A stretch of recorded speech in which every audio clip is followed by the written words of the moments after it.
আমি গার্মেন্টসে কাজ করি, আমার গতকাল ছুটি হয়েছে, জ্যামের কারণে যাইতে পারি নাই।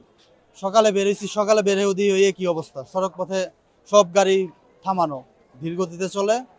এই রেলপথে আইছি, এখানে দিয়ে কি অবস্থা। আমি সকালে আসার পর একটা ট্রেন চলে গেছে, আমি যাইতে পারি নাই, এখনো ট্রেনের কাছে যাইতে পারি না, এই পরিমাণ চাপ।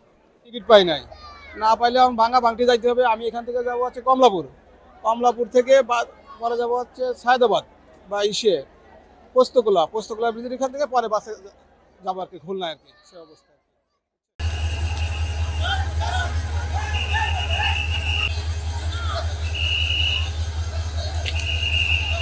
বান্ডেল থাকলে প্রতি সেনমানিতে টাকা বাঁচবে।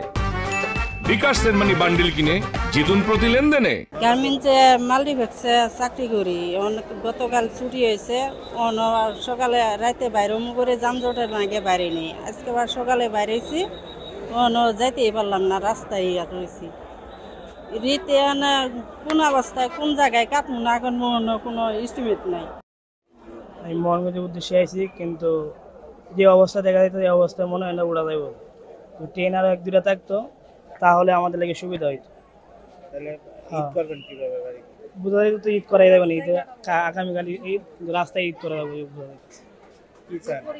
হ্যাঁ, আরো 1-2টা ট্রেন থাকতো ঈদের উদ্দেশ্যে, তাহলে আমাদের লাগে ভালো হইতো।